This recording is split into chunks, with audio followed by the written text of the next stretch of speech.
देवराज सेव्यमान पावनाग्रिपङ्कजं व्यालयज्ञसूत्रमिन्दुशेखरं कृपाकरं नारदादियोगिवृन्दवन्दितं दिगम्बरं काशिकापुरादिनाथ कालभैरवं भजे।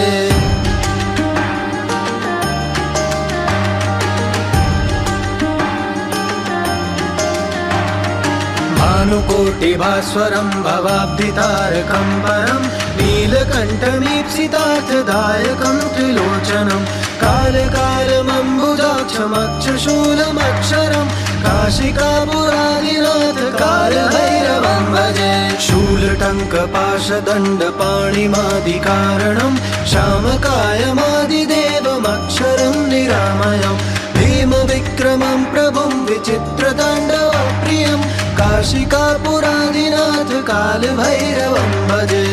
मुक्तिदायकं प्रशस्तचारुविग्रहं भक्तवत्सलं श्रितं समस्तलोकविग्रहं विनिक्वणं मनोज्ञहेम किङ्किणीलसत्कटिं काशिकापुरादिनाथ कालभैरवं भजे।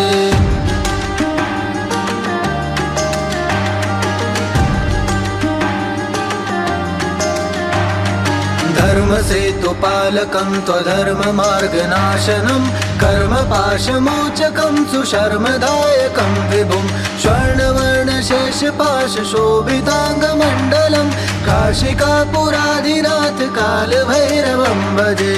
रत्नपादुकाप्रभाभिरामपादयुग्मकं नित्यमद्वितीयमिष्टदैवतं निरञ्जनं मृत्युदर्पनाशनं करालदं श्रमोक्षणं काशिकापुरादिनाथ कालभैरवं भजे।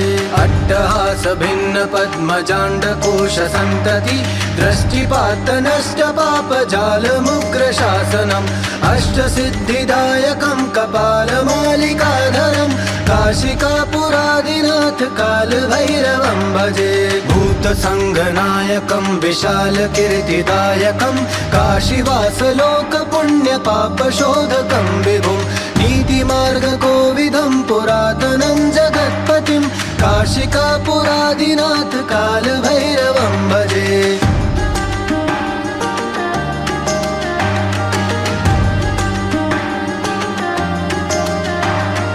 कालभैरवाष्टकं पठन्ति ये मनोहरं ज्ञानमुक्तिसाधनं विचित्रपुण्यवर्धनं शोकमोहदैन्यलोभकोपतापनाशनं क्रान्तिकालभैरवाङ्गि सन्निधिं